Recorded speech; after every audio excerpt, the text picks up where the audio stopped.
Ang pagbaliktad na yumanig sa mundo. Paano pinatahimik ng Pilipinas ang Europa sa isang gabi? Isang mapanlibak ng ngiti ang gumuhit sa labi ng isang babaeng reporter sa isang live na broadcast ng BBC. Ang Pilipinas, ang ikatlong pinakamalakas na bansa sa teknolohiya sa buong mundo. Kung ganun, isang disyerto na lang ang London. Ang mga salitang iyon ang naging mitsa na magpapabago sa kasaysayan. Nagtawanan ng buong studio. Ngunit pagkatapos noon, namutla at nanginig sa takot ang mga opisyal ng depensa sa buong Europa. Dahil sila lang ang nakakaalam ng nakakakilabot na katotohanan. Kung ititigil ng Pilipinas ang supply ng kanilang teknolohiya, walang kahit isang misal ng Europa ang makakalipad at ang ekonomiya ay babagsak kaagad. Ang kanilang wideband gap semiconductor core component ay dominating sa 95% ng merkado sa buong mundo. Ang kanilang mata ng agila na AI ay may bilis na 0 true segundo. 100 beses na mas mabilis kaysa sa tao. Ang Pilipinas, ang bansang dating tinutokso bilang isang bansa lamang ng mga call center at assembly line, ngayon ay hawak na ang puso ng pandaigdigang teknolohiya.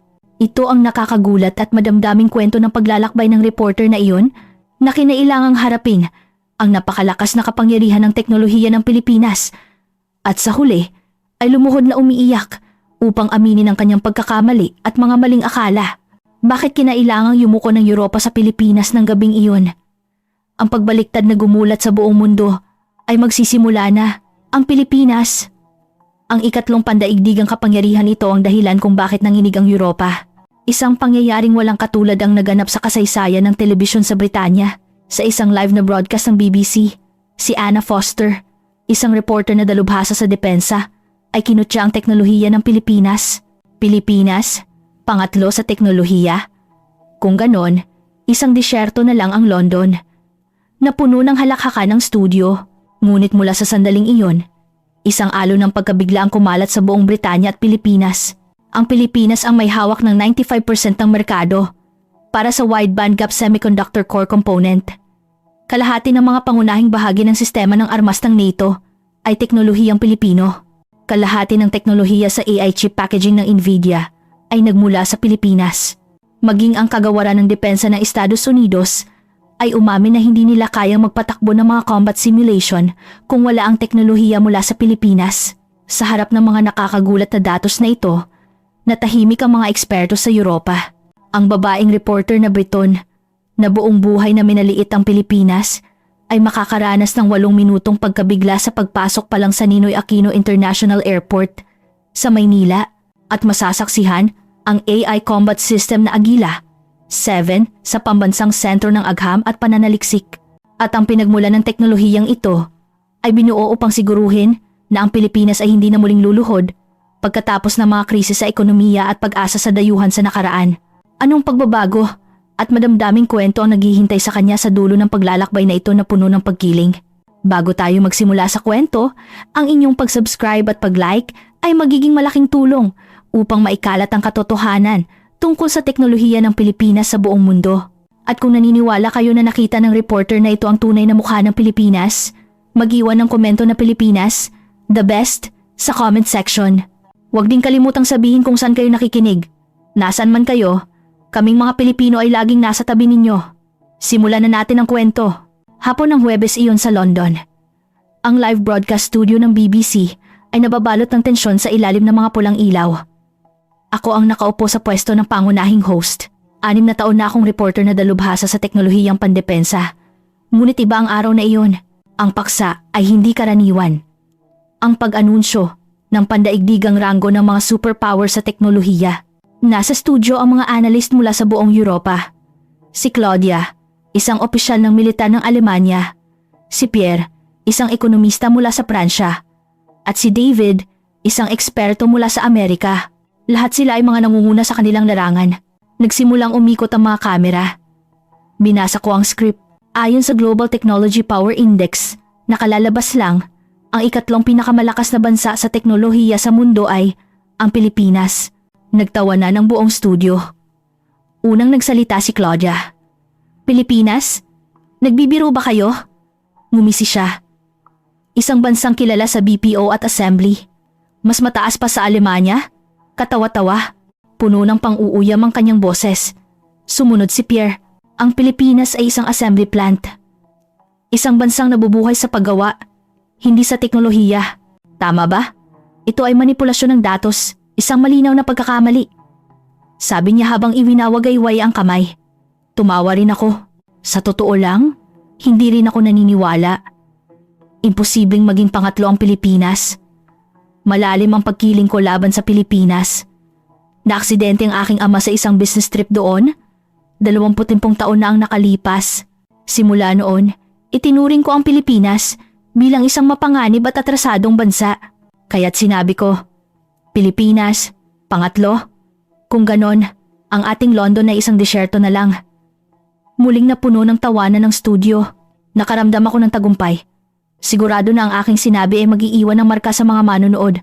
Ngunit sa sandaling iyon, dahan-dahang itinaas ni David ang kanyang kamay. Kalmado siya. Walang kahit isang ngiti sa kanyang mukha. Mula pa lang noong una ko siyang makita, naramdaman ko nang may kakaiba sa kanya. Bilang isang dating miyembro ng US Air Force, tahimik siya at mahinahon. Nagsalita siya. Naghanda ako ng mga materyales. Natahimik ang studio. Kinuha niya ang kanyang tablet at ipinakita ito sa screen. Pinaningkitan ko ang aking mga mata sa mga numero. Mayroong kakaiba, sabi ni David. Hawak ng Pilipinas ang 95% ng pandaigdigang merkado para sa wide bandgap semiconductors. Sumingit si Claudia. Ano naman ngayon? Ngunit hindi tumigil si David. Kalmado niyang ipinaliwanag. Kalahati ng teknolohiya sa graphics chip packaging ng Nvidia ay nagmula sa Pilipinas. Marami sa mga AI sensor sa mga sistema ng armas ng NATO ay teknolohiyang Pilipino. Ito ay mga datos na personal kong na-verify noong nasa serbisyo pa ako sa US Air Force. Tumutol si Pierre. Siguradong may mali sa impormasyon. Umiling si David. Walang mali.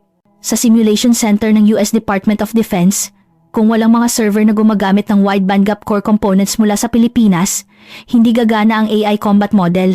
Nasaksihan ko iyon sa loob ng 6 na buwan. Natigilan ang studio. Naguluhan ako. Ang tono ni David ay hindi nagsisinungaling. Sinasabi lang niya ang mga katotohanan ng walang emosyon. Natahimik ako. Wala akong basihan para tumutol. Inulit ni Claudia. Kahit na ano pa, mas nakahihigit pa rin ang teknolohiya ng Alemanya. Ngunit wala nang katiyakan sa kanyang boses. Si Pierre ay tuluyan ng natahimik. Ang mga kamera ay umaandar pa rin. Kailangan kong ipagpatuloy ang programa. Ngunit gulong-gulo ang isip ko. Talaga bang pangatlo ang Pilipinas? Kung totoo ang datos ni David, tapos na ang live broadcast na ito. Namatay ang mga ilaw sa studio. Tumayo ako at lumabas sa pasilyo. Pakiramdam ko ay nanghihina ang aking mga binti. Sa sandaling iyon, may tumapik sa aking balikat. Si Lisa, ang producer ng programa. Tiningnan niya ako ng malamig na tingin. Ana, sa opisina. Mahina ngunit mariin ang kanyang boses. Sumunod ako. Nagsara ang pinto ng opisina. Sabi ni Lisa. Malaking gulo ang idinulot ng programa ngayon. Tumingala ako. Anong ibig mong sabihin? Tanong ko. Inilabas ni Lisa ang kanyang cellphone sa harap ko. Ang screen ay puno ng mga posts sa social media. Reporter ng BBC. Nagbitiw ng mapanirang salita laban sa Pilipinas. London ay disyerto. Nagdulot ng kontrobersya. Kagawaran ng ugnayang panlabas ng Pilipinas, pinag-aaralan ng formal na protesta laban sa BBC dahil sa aruganteng pahayag ni Anna Foster. Hindi ako makahinga. Sabi ni Lisa, tumawag na rin ang Ministry of Defense ng Britanya. Ang iyong pahayag ay maaaring magdulot ng internasyonal na problema. Nagdahilan ako. Isang biro lang iyon. Umiling si Lisa. Hindi ito isang bagay na malulutas ng isang biro. Ang Pilipinas ay isang mahalagang kasosyo ng NATO at isang nangungunang exporter sa mundo sa industriya ng depensa. Hindi lang isang ordinaryong bansa ang iyong ininsulto. Wala akong masabi. Hinampas ni Lisa ang kanyang kamay sa mesa. Ana, kailangan mong pumunta sa Pilipinas. Nagulat ako. Pumunta sa Pilipinas? Tumango si Lisa. Gumawa ka ng isang eksklusibong ulat. Patunayan mo mismo kung karapat-dapat pa talaga ang Pilipinas sa 2 pwesto sa teknolohiya. Iyon lang ang paraan para maayos ito. Tumanggi ako. Ayokong pumunta. Ang Pilipinas ay isang bansang may masasamang alaala para sa akin. Ngunit malamig na sinabi ni Lisa. Wala kang pagpipilian. Kung hindi ka pupunta, tapos na ang iyong karera sa broadcasting. Nagpa siya na ang head office. Gusto kong bumagsak. Ngunit wala akong magawa. Dagdag pa ni Lisa. Ikaw mismo ang magbunyag sa katotohanan na gawa-gawa lang ang teknolohiya ng Pilipinas. Sa ganoong paraan nang hihina ang kontrobersyang ito. Tumango ako. Naiintindihan ko. Sa totoo lang, sa sandaling iyon, naisip ko, sige, personal kong ilalantad ang kasinungalingan ng Pilipinas.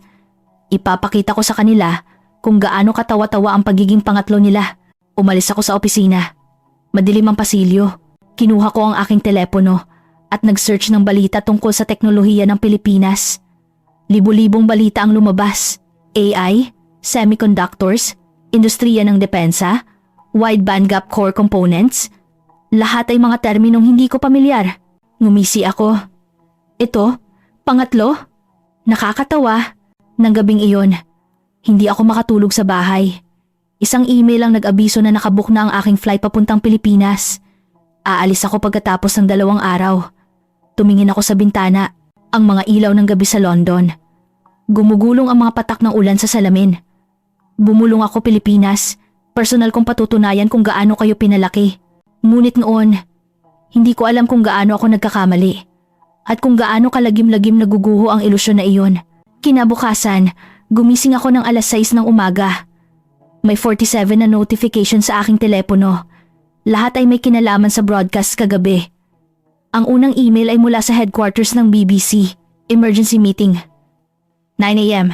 Ang pangalawang email ay mula kay Lisa. Pumunta ka agad. Lumalala ang sitwasyon. Ang pangatlong email ay mula sa isang hindi kilalang numero. Anna Foster. Tapos na ang karera mo. Bumangon ako at tumingin sa salamin. Malalim ang mga eyebags ko. Hindi ako nakatulog. Naligo ako, nagbihis. Nanginginig ang aking mga kamay. Pumunta ako sa headquarters ng BBC. Siksikan ng tren gaya ng dati.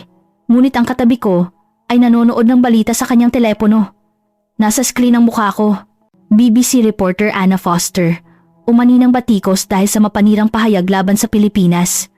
Lumayo ako ng tingin. Kumakabog ang puso ko. Bumaba ako sa tren at pumasok sa gusali ng headquarters. Nakita ko ang katrabaho kong si Jason sa lobby. Ana, ayos ka lang? Tanong niya. Umiling ako. Hindi ako ayos. Bumulong si Jason. Napakagulo sa taas. Narinig kong tumawag na ang kagawaran ng ugnayang panlabas ng Pilipinas para magprotesta. Huminga ako ng malalim. Ang DFA? Tumango si Jason. At pati na rin ang Ministry of Defense ng Britanya. Kasosyo nila sa NATO ang Pilipinas kaya sensitibo sila. Sumakay ako sa elevator. Habang tumataas, lalong lumalaki ang aking kaba. Bumukas ang pinto sa ikasiyam na palapag. Pumunta ako sa conference room at binuksan ang pinto. Mga 10 tao na ang nakaupo. Si Lisa, ang Vice President ng istasyon, ang legal team, ang communications team. Lahat sila ay naroon. Nagsalita ang Vice President. Ana, seryoso ang sitwasyon. Iniharap niya ang kanyang laptop sa akin. Isang real-time na social media feed. Hilingin na mag-sorry si Ana. Karapat dapat igalang ang Pilipinas. Ang kayabangan ng BBC. Sabi niya, mayroon ng mahigit 100,000 posts sa social media. Nag-aalab din sa debate ang mga online forum. Ang ikinagulat ko ay maging ang mga Briton ay binabatikos ako. Isang komento ang nakakuha ng aking pansin. Kung wala ang Pilipinas, paralisado rin ang industriya ng depensa ng Britanya. Hindi alam ni Ana ang katotohanan. Natigilan ako. Ang mga Briton ay kumakampi sa Pilipinas? Sabi ng Vice President. Ana, hindi lang isang ordinaryong bansa ang iyong ininsulto. Ang Pilipinas ngayon ay sentro ng pandaigdigang supply chain ng semiconductor at isang nangungunang exporter ng depensa sa mundo. Sila ay mahigpit na kasosyo ng NATO. Gusto kong magdahilan ngunit hindi ako makapagsalita. Sumingit ang abogado mula sa legal team. Sa kasalukuyan, pinag-aaralan ng kagawaran ng unayang panlabas ng Pilipinas ang isang formal na protesta. Sa pinakamasamang kaso, maaaring kailanganing mag-issue ng pampublikong paghingi ng tawad ang BBC. Pinagpawisan ako ng malamig. Isang apology? Malamig na sinabi ni Lisa. Ana, seryosong naaapektuhan ang imahe ng BBC. Sumisikat ang mga pag-click sa mga artikulong may kaugnayan sa Pilipinas sa buong Europa. Nagsimulang maging interesado ang lahat sa Pilipinas dahil sa iyong pahayag. Dagdag pa ng pinuno ng communications team, lalo na ang interes sa teknolohiya ng Pilipinas ay nasa pinakamataas na antas. Gusto ng mga tao malaman kung totoo bang pangatlo ang Pilipinas. Tumingin sa akin ang Vice President. Nagpasya na kami. Ana, kailangan mong personal na pumunta sa Pilipinas. Napatalon ako. Ako? Tumango ang Vice President. Isang eksklusibong ulat. Patunayan mo mismo kung totoo o hindi ang kapangyarihan ng teknolohiya ng Pilipinas. Iyon lang ang paraan para makontrol ang sitwasyong ito. Tumutol ako. Hindi ako eksperto sa Pilipinas. Isa akong defense reporter. Hindi eksperto sa semiconductors o AI. Ngunit mariin ang Vice President. Kaya nga kailangan mong pumunta. Kumpirmahin mo ang katotohanan na may walang kinikilingang pananaw. Iyon din ang gusto ng mga manonood, sabi ni Lisa. Ana, wala kang pagpipilian. Nagpasya na ang head office. Nakabook na ang ticket sa eroplano. Inaayos na rin ang mga schedule sa panig ng Pilipinas. Aalis ka pagkatapos ng 2 araw. Gusto kong mapaupo. Pagkatapos ng 2 araw, hindi ba't masyadong mabilis? Sumagot ang Vice President. Mas mabilis, mas mabuti. Nag-aalab ang opinyon ng publiko. Kailangan mong pumunta sa Pilipinas, gumawa ng ulat at bumalik agad. Mahinang sinabi ng abogado. At Ana, kung mabibigo ang pag-uulat na ito, maaapektuhan ang iyong karera sa broadcasting. Naintindihan ko ang ibig sabihin noon. Matatapos ang aking karera, yumuko ako. Wala na akong masabi. Natapos ang pulong. Pasuray-suray akong lumabas ng conference room. Tahimik ang pasilyo. Pumasok ako sa banyo, sumandal sa lababo. Tiningnan ko ang aking mukha sa salamin maputla. Bumulong ako Pilipinas. Bakit Pilipinas pa? Naalala ko ang aking ama. Naaksidente siya sa Maynila 25 taon na ang nakalipas. Simula noon, itinuring ko ang Pilipinas bilang isang mapanganib, atrasadong bansa. At ngayon, kailangan kong pumunta doon. Lumabas ako ng banyo. Naghihintay si Jason sa pasilyo. Ayos ka lang? Tanong niya. Umiling ako. Hindi ako ayos, sabi ni Jason. Ana, sa totoo lang, pagkatapos ng programa kahapon, nag-research din ako tungkol sa teknolohiya ng Pilipinas. Tiningnan ko siya. Inilabas ni Jason ang kanyang telepono. Hawak ng Pilipinas ang 95% ng merkado para sa wide bandgap semiconductors at ang kanilang teknolohiya sa AI chip packaging ay kabilang sa mga pinakamataas sa mundo. Ang bansang kinutya mo ay tila hindi basta-basta. Tumalikod ako. Ayokong makinig. Bumalik ako sa aking opisina. Umupo sa aking mesa. Bumukas ang screen ng computer. Puno na ang aking inbox mga 60 na email. Kalahati ay kritisismo, kalahati ay suporta. Binuksan ko ang isang email. Ana, huwag mong maliitin ang Pilipinas. Mas malakas sila kaysa sa inaakala natin. Isinara ko ang email at nag-type sa search box. Teknolohiya ng Pilipinas. Libo-libong artikulo ang lumabas. Pilipinas, hawak ang superclass na teknolohiya sa semiconductor. NATO, pinag-aaralan ng pag-ampon ng sistema ng armas ng Pilipinas. Ang nakatagong kampiyon sa panahon ng AI, ang Pilipinas. Ngumisi ako, puro hype lang, puro marketing, ngunit isang maliit na pagdududa ang nagsimulang sumibol sa akin. Hype nga lang ba talaga? Ang mga salita ni David ay paulit-ulit sa aking isipan. Siya ay isang dating sundalo ng Amerika, wala siyang dahilan para magsinungaling. Nang gabing iyon, umuwi ako. Umupo ako sa sofa, uminom ng alak. Binuksan ko ang TV, nagbabalita.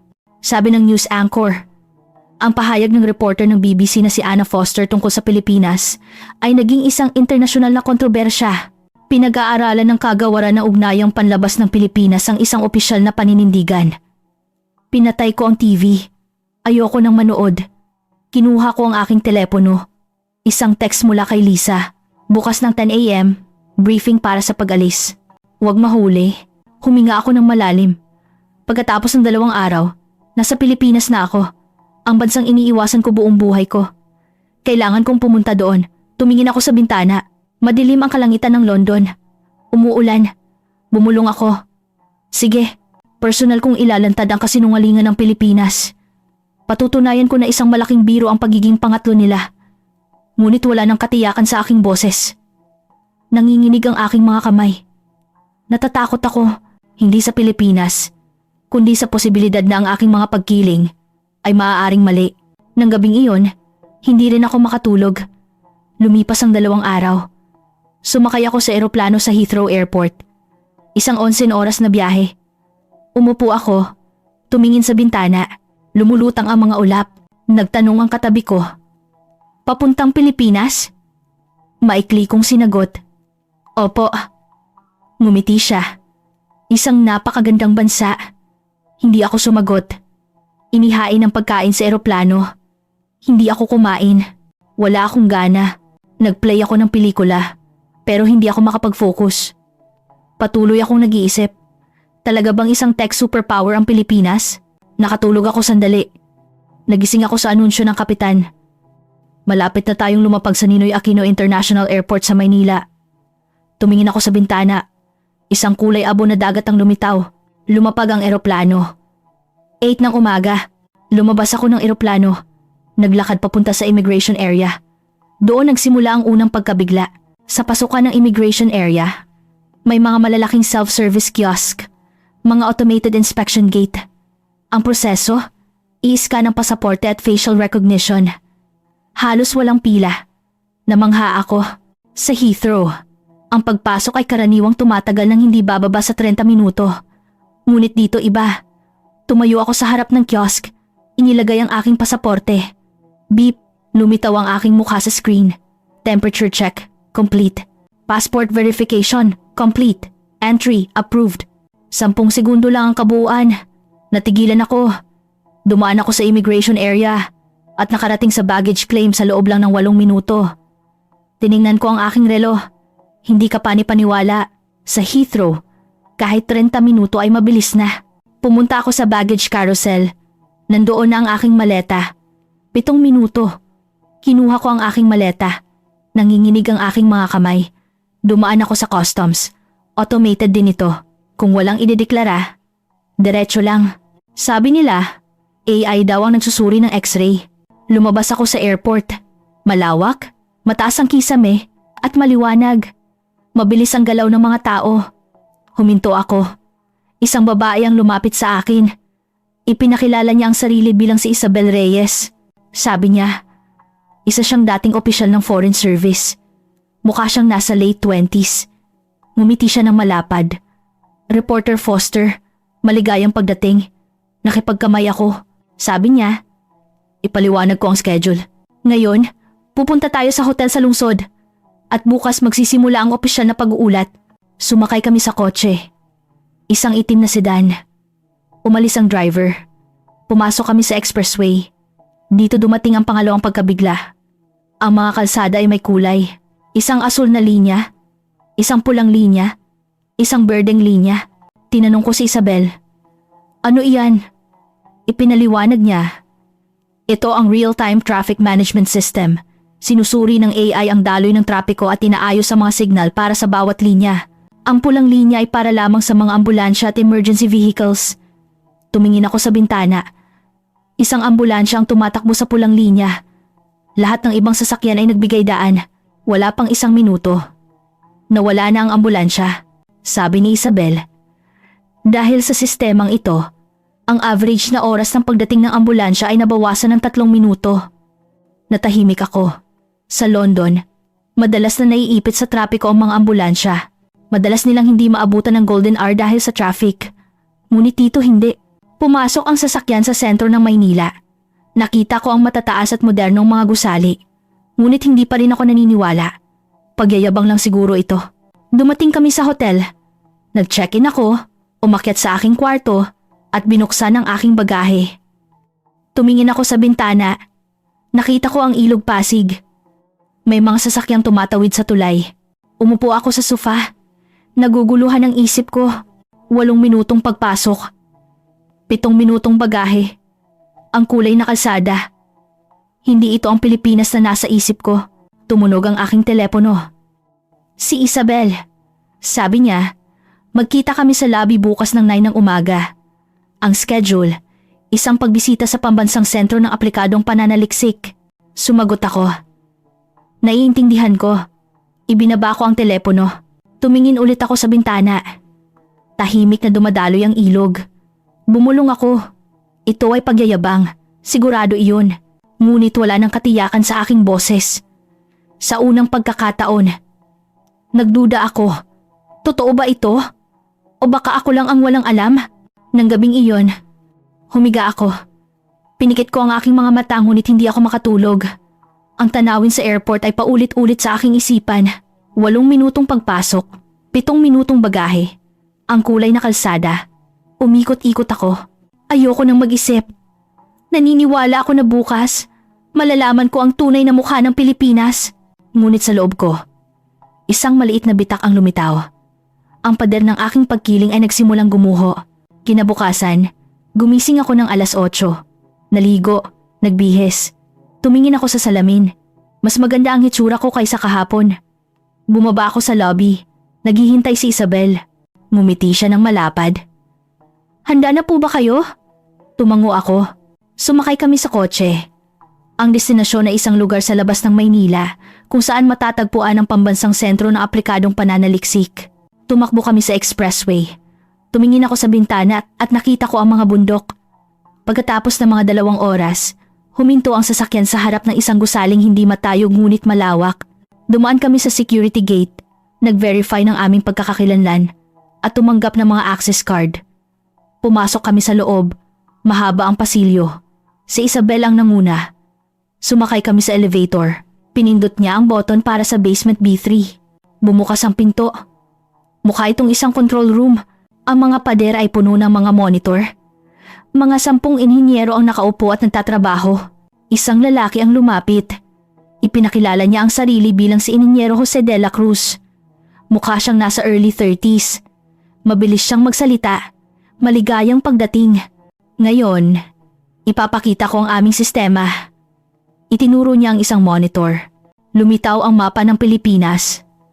3-dimensional. Gumagalaw sa real time. Ipinaliwanag ni Jose.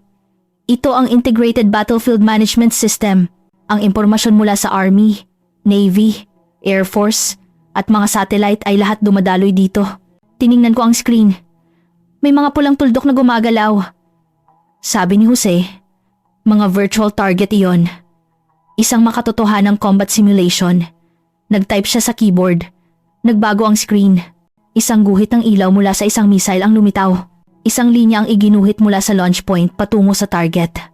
Sabi ni Jose, kinakalkula ng AI ang lahat mula sa detection hanggang sa interception. Ang oras na kailangan ay 0.3 segundo. Nagtanong ako, 0.3 segundo? Tumango siya. Opo, 100 beses na mas mabilis kaysa sa kakayahan ng tao na magpasya.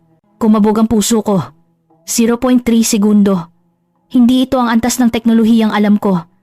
Narinig kong kahit ang sistema ng NATO ay nangangailangan ng ilang segundo. Nagpatuloy si Jose sa pagpapaliwanag.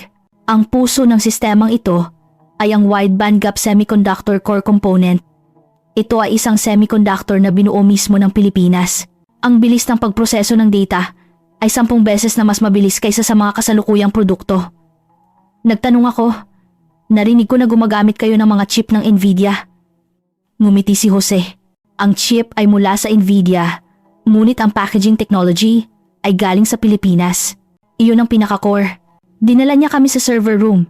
Bumukas ang pinto. Naramdaman ko ang malamig na hangin. Mga higanting server ang nakahanay. Sabi ni Jose, ito ang mga server na may wide bandgap core components, numero 1 sa mundo sa power efficiency. Para makamit ang katumbas na performance, doble ang kuryente kinukonsumo ng ibang mga makina. Hinawakan ko ang server. Malamig. May ugong na tunog. Pakiramdam ko ay buhay ito. Bumalik kami sa control room. Nagpatakbo si Jose ng isang simulation. Sa screen, isang missile ang inilunsad. Lumilipad patungo sa target. Automatikong inilunsad ang isang interceptor missile. Nagtagpo ang mga guhit ng ilaw. Tinamaan.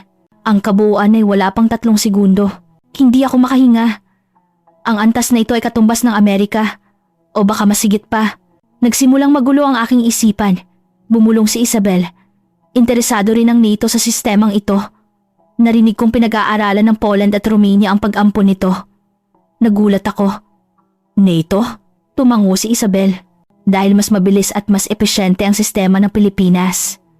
Tinapos ni Jose ang kanyang paliwanag. Hindi kami gumagawa ng armas. Gumagawa kami ng sistema na nagbabago sa digmaan. Tiningnan ko siya. Puno ng kumpiyansa ang kanyang mga mata. Hindi kasi nungalingan. Mula iyon sa puso. Natapos ang pagbisita. Lumabas ako ng gusali. Nakakasilaw ang sikat ng araw. Sumakay kami sa kotse. Nagtanong si Isabel. Kumusta po? Hindi ako makasagot. Wala akong masabi. Tumingin ako sa bintana. Asul na asul ang langit. Bumulong ako. Hindi ko alam na umabot na sa ganito. Mayroong gumuho sa loob ko. Ang aking pagkiling sa Pilipinas. Ang aking katiyakan na ang teknolohiyang ito ay manipulasyon lamang. Lahat ay nayayanig. Pumasok ang sasakyan sa expressway. Pabalik sa Maynila. Pinikit ko ang aking mga mata. Ang mga salita ni Jose ay umalingaw-ngaw sa aking tainga. Isang sistema na nagbabago sa digmaan. Sa unang pagkakataon, nagtanong ako sa aking sarili. Masyado ko bang minaliit ang Pilipinas? Talaga bang mas maunlad ang bansang ito kaysa sa Europa? Nanginginig ang aking mga kamay. Natatakot ako dahil ang aking mga pinaniniwalaan ay napatutunayang mali. Kinabukasan, pumunta ako sa Pambansang Museo ng Kasaysayan ng Agham, isang gusali sa sentro ng Maynila. Kasama ko si Isabel. Pumasok kami sa museo. Malawak ang lobby. Ang liwanag mula sa kisame ay bumabagsak. Nakadisplay sa pader ang mga semiconductor wafer. Isang lalaki ang lumapit. Mukha siyang nasa late 50s. Maliit at payat, ngunit malalim ang mga mata. Ako si Dr. Alejandro Santos. Bating niya. Nakipagkamay ako. Magaspang ang kanyang kamay. Ang kamay ng isang taong matagal nang nagtrabaho ng husto. Ginabayan ako ni Dr. Santos. Ang unang section ay ang 1990s. Nakadisplay ang mga lumang kagamitan. Sabi niya, dito nagsimula ang lahat. Tiningnan ko ang mga itim at puting larawan sa pader. Mga eksena sa pabrika. Mahinang sinabi ni Dr. Santos, nagtatrabaho ako sa industriya ng semiconductor noong dekada 90. Noong panahong iyon, lahat ng kagamitan ay inaangkat natin mula sa ibang bansa. Tumango ako. Nagpatuloy siya. Ngunit dumating ang krisis sa ekonomiya ng Asya noong 1997. Pumagsak ang lahat sa isang gabi. Bumaba ang kanyang boses. Nagsara ang mga kumpanya. Nagsara rin ang aming pabrika. Ang lugar kung saan 2,000 tao ang nagtatrabaho ay naging walang laman sa loob lang ng isang buwan. Tiningnan ko siya. May bahid ng pait ang kanyang mga mata. Nawalan din ako ng trabaho. 40 anyos ako noon. Pero hindi ko alam kung ano ang gagawin. Nanganganib na makuha ang bahay namin. Naglakad si Dr. Santos papunta sa susunod na seksyon. Sumunod ako. Nakadikit sa pader ang mga malalaking kopya ng mga artikulo sa dyaryo. Industriya ng semiconductor. Sunod-sunod ang pagbagsak. Libo-libong inhinyero. Nawalan ng trabaho. Produksyon. Huminto kung walang dayuhang kagamitan. Binasa ko ang mga headline. Kumirot ang puso ko. Sabi ni Dr. Santos. Noon namin napagtanto kung gaano kasaklap ang pag-asa sa dayuhang teknolohiya. Kung hindi kami pagbebentahan ng mga dayuhan ng kagamitan, wala kaming magagawa. Tumingin siya sa aking mga mata, kaya't nanumpa kami. Hindi na namin hahayaang mangyari ulit ito. Kailangan naming gumawa ng sarili naming kagamitan, proseso, at mga chip. Nagawa niyo po ba iyon? Tanong ko. Tumango si Dr. Santos. Hindi naging madali. Inabot ng 10 taon. Ngunit nagawa namin. Ang porsyento ng mga lokal na kagamitan ay umabot sa 70%. Itinuro niya ang susunod na display. Ang wide bandgap core component chip. Maliit at manipis. Ngunit sabi niya, naglalaman ito ng napakalaking teknolohiya. Sabi ni Dr. Santos.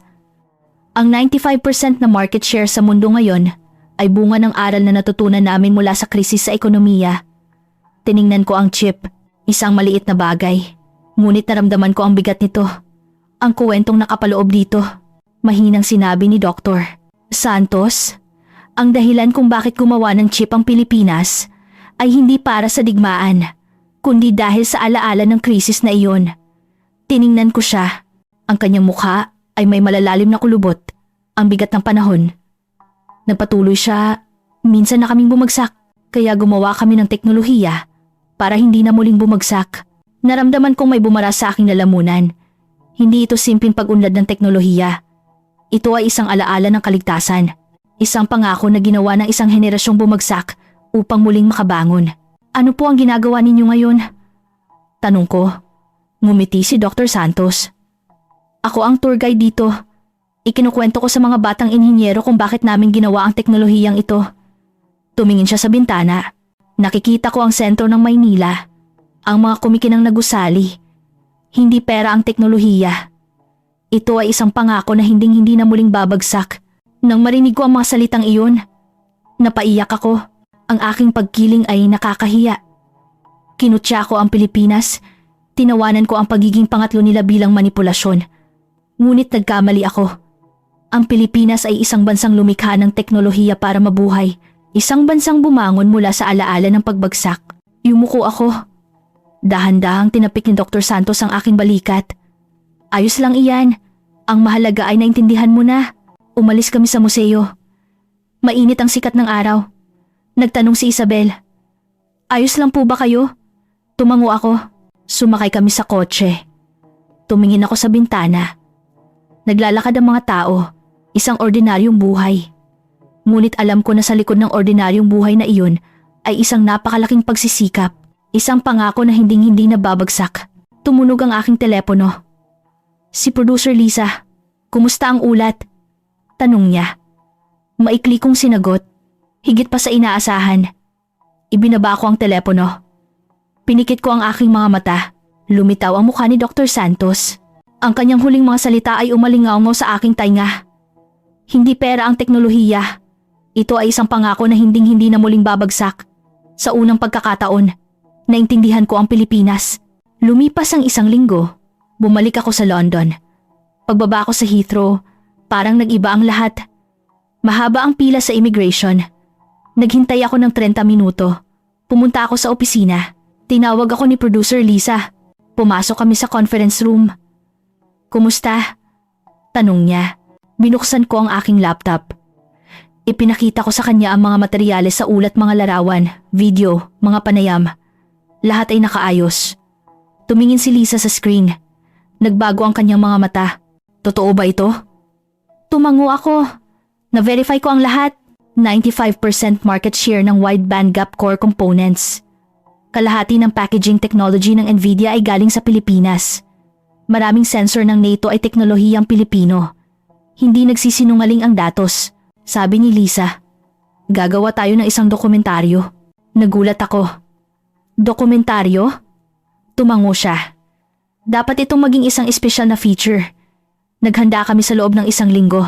Nag-edit ng video, nagsulat ng narration, nagdagdag ng mga panayam sa mga eksperto.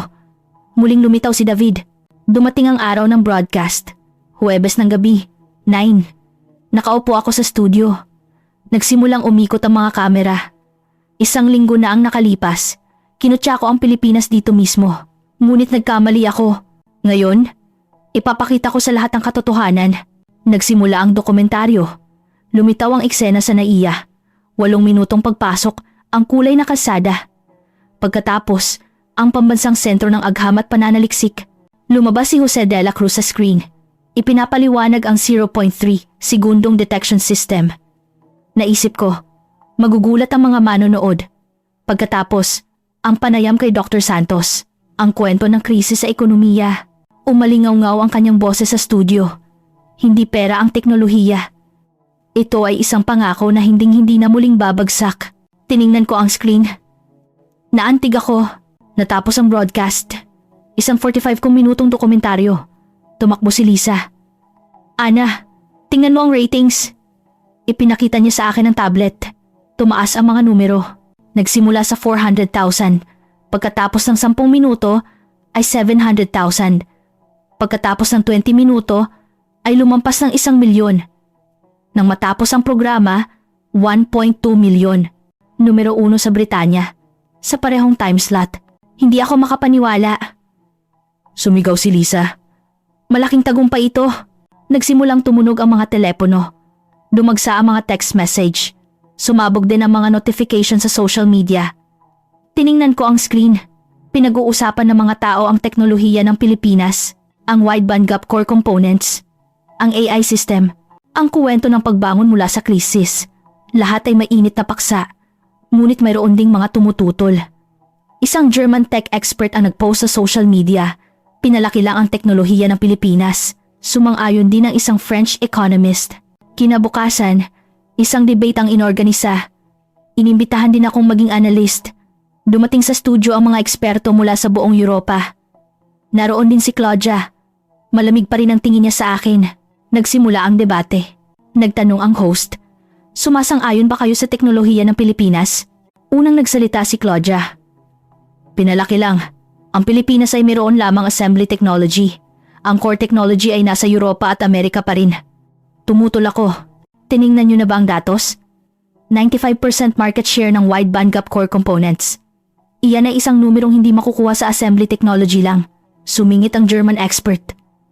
Pansamantalang phenomenon lang iyan. Ngunit sabi ni David, hindi ito pansamantala. Ang US Department of Defense ay umaasa rin sa teknolohiya ng Pilipinas. Personal ko itong na-verify. Uminit ang debate. Sumigaw si Claudia. Mapanganib ang pag-asa sa Pilipinas. Kalmado kong sinagot. Hindi ito pag-asa, kundi partnership. Ang Pilipinas ay isang bansang nakikipagtulungan sa mundo gamit ang teknolohiya. Natahimik ang studio. Nagpatuloy ako. 1 linggo na ang nakalipas. Katulad niyo rin ako. Minaliit ko ang Pilipinas. Ngunit nagkamali ako. Hindi nagsisinungaling ang datos. Ipinakita sa screen ang mga materyales. Ang graph ng wide bandgap core components. Ang market share ng mga sensor ng NATO. Ang ranggo ng packaging technology. Sa lahat, nangunguna ang Pilipinas. Natahimik si Claudia. Natahimik din ang German expert. Natapos ang debate. Umalis ako sa studio. Naghihintay si Lisa. Sabi niya, napakalakas ng reaksyon. Nanginginig ang buong Europa. Tiningnan ko ang aking telepono. Puno ng mga news alert. BBC reporter. Pinuri ang teknolohiya ng Pilipinas. Ang simula ng paggalang sa Pilipinas. NATO. Pinag-aaralan ng pagpapalakas ng kooperasyong teknolohikal sa Pilipinas. Tinapik ako ni Lisa sa balikat. Bumulong siya, Ana. Ito ang magiging dokumentaryo na magbabago sa estratehiya ng Europa. Tumango ako. Tumingin ako sa bintana. Madilim ang kalangitan ng London. Ngunit payapa ang aking puso. Ipinagmamalaki ko na natulungan kong malaman ng mga tao ang katotohanan tungkol sa Pilipinas. Nakaramdam ako ng ginhawa dahil nasira ko ang aking sariling pagkiling. Bumulong ako. Simula pa lang ito. Lumipas ang 3 buwan. Nasa Brussels ako, sa headquarters ng European Union. Isang espesyal na pulong ng Defense Committee ang nagaganap. Ang aking ulat ay ginawang paksa ng talakayan, ang estratehikong halaga ng teknolohiya ng Pilipinas. Tumayo ako sa harap ng conference room, kinakabahan. Bumukas ang pinto. Pumasok ako. Mga 30 tao ang nakaupo sa paligid ng isang hugis itlog na mesa, mga kinatawan mula sa Alemanya, Pransya, Poland, Britanya. Nagsimula ang tagapangulo. Reporter Foster, maari ka na magsalita. Yumuko ako. Sinimulan ko ang aking presentasyon. Lumitaw ang unang slide. Isang graph ng market share ng teknolohiya ng Pilipinas. Wide bandgap core components, 95%. Packaging technology, 50%. Sensor technology, 30%. Ipinaliwanag ko. Karamihan sa mga pangunahing bahagi ng sistema ng industriya ng depensa ng Europa ay galing sa Pilipinas. Hindi ito simpleng supply relationship. Pangalawang slide, mga resulta ng simulation. Isinagawa sa isang NATO Research Institute. Scenario 1, normal na supply. Kakayahang mag-operate ng sistema ng depensa ng Europa, 100%. Scenario 2, bumaba ng 30% ang supply mula sa Pilipinas. Naantala ang pag-upgrade ng radar. Bumaba ng 20% ang produksyon ng missile. Scenario 3, 100% na paghinto ng supply. Bumaba ng 30% ang resolution ng radar. Kalahati ang bilis ng AI target recognition. Hindi ma-update ang combat system. Natahimik ang silid. Ipinakita ko ang huling slide. Kung wala ang teknolohiya ng Pilipinas, magkakaroon ng malaking butas sa depensa ng Europa. Itinaas ng kinatawan ng Alemanya ang kanyang kamay. Ang Undersecretary of Defense ng Alemanya. Hindi ba't pinalaki lang iyan? Kayang palitan iyan ng teknolohiyang Aleman. Umiling ako. Tingnan niyo po ang datos. Hindi kayang gumawa ng Alemanya ng wide bandgap core components. Tanging mga kumpanya sa Pilipinas lamang ang nakakagawa nito. Sumingit ang kinatawan ng Pransya. Kung ganon, bumili na lang sa Amerika. Sumagot ako. Gumagamit din ng Amerika ng teknolohiyang Pilipino. Ang core packaging technology ng mga chip ng Nvidia ay teknolohiyang Pilipino. Walang alternatibo. Tumayo si Claudia. Matalas pa rin siya. Reporter Foster, isa ka bang lobbyist para sa Pilipinas? Isang estratehikong panganib ang pag-asa sa Pilipinas. Tiningnan ko siya ng diretsyo. Hindi ito pag-asa. Ito ay partnership. Hindi banta ang Pilipinas sa Europa. Sumagot si Claudia. Ngunit paano kung maputol ang supply chain? Kalmado akong sumagot. Kaya nga kailangan nating makipagtulungan. Kailangan nating magtatag ng isang estratehikong alyansa sa Pilipinas. Hindi maliitin tulad ng ginagawa natin ngayon. Itinaas ng isang opisyal mula sa Poland ang kanyang kamay. Si Colonel Marek. Sumasang-ayon ako sa opinyon ni Reporter Foster. Gumagamit ang Poland ng mga armas mula sa Pilipinas. Self-propelled howitzers, mga bagong tangke. Napakahusay ng performance. Ngumisi ang kinatawan ng Alemanya. Ibang armas sa teknolohiya. Sumagot si Colonel Marek.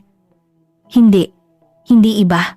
Ang mga sensor at kagamitan sa komunikasyon sa mga armas na iyon ay lahat teknolohiyang Pilipino. Kung wala ang mga iyon, hindi namin mapoprotektahan ang aming linya ng depensa. Nagkagulo ang silid, sabi ng tagapangulo. Ibuod na natin. Reporter Foster, ano ang iyong konklusyon? Binasa ko ang aking huling pangungusap. Kailangan ng Europa ang Pilipinas para sa sarili nitong kaligtasan. Tumutol ang kinatawan ng Alemanya. Pinalaki lang. Ngunit sinabi ng kinatawan ng Britanya, malinaw ang datos. Kung aalisin ang Pilipinas, babagsak ang industriya ng depensa ng Europa. Nagkaroon ng botohan. 23 sa Tarento ang sumang-ayon. Naaprubahan ng panukalang palakasin ng estratehikong kooperasyon sa Pilipinas. Natapos ang pulong. Tumayo ako. Nanginginig ang aking mga binti. Lumapit si Claudia. Bumulong siya. Nanalo ka. Umiling ako. Hindi ako nanalo. Sinabi ko lang ang katotohanan. Huminga ng malalim si Claudia. Magbabago ang Europa. Tumalikod siya. Lumabas ako ng conference room. Naghihintay si Colonel Marek sa pasilyo. Nakipagkamay siya. Salamat. Tinulungan mo kaming maunawaan ng tama ang Pilipinas. Ngumiti ako. Lumabas ako ng gusali. Asul ang langit ng Brussels. Kinuha ko ang aking telepono at nag-text kay Lisa. Naaprubahan ng panukalang kooperasyon sa Pilipinas. Dumating ang sagot. Mahusay. Binago mo ang kasaysayan. Ibinusa ko ang aking telepono. Naglakad ako sa plaza. Nagdaraan ang mga tao.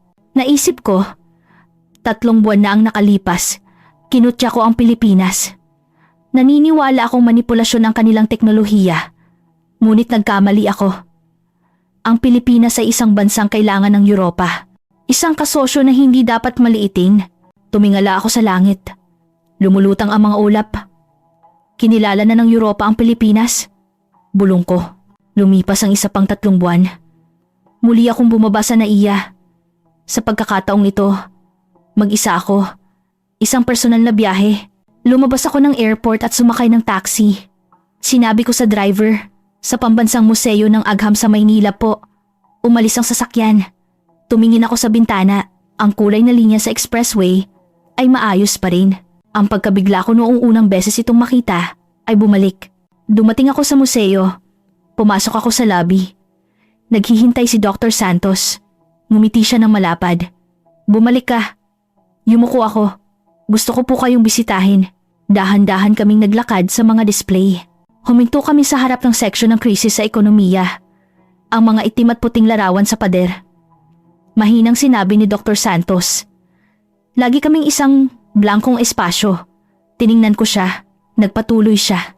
Sa mapa ng mundo, ang Pilipinas ay isang maliit na tuldok lamang. Isang bansang hindi pinapansin.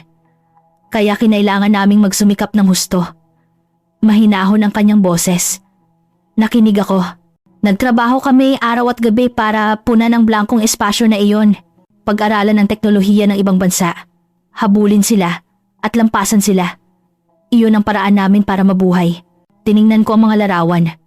Ang mga manggagawa sa pabrika. Pagod ang mga mukha. Ngunit puno ng buhay ang mga mata. sabi ni Dr. Santos. Iba na ngayon.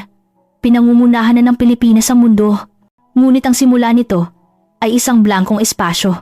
Tumango ako at mahinang sinabi, hindi na isang blankong espasyo ang Pilipinas. Tiningnan ako ni Dr. Santos. Nagpatuloy ako. Ito na ang ikatlong haligi na nagpapatakbo sa mundo. Ngumiti siya. Salamat sa iyo. Nang marinig ko iyon, nakaramdam ako ng kasiyahan. Umiling ako. Ako po ang dapat magpasalamat. Kinutya ko ang Pilipinas.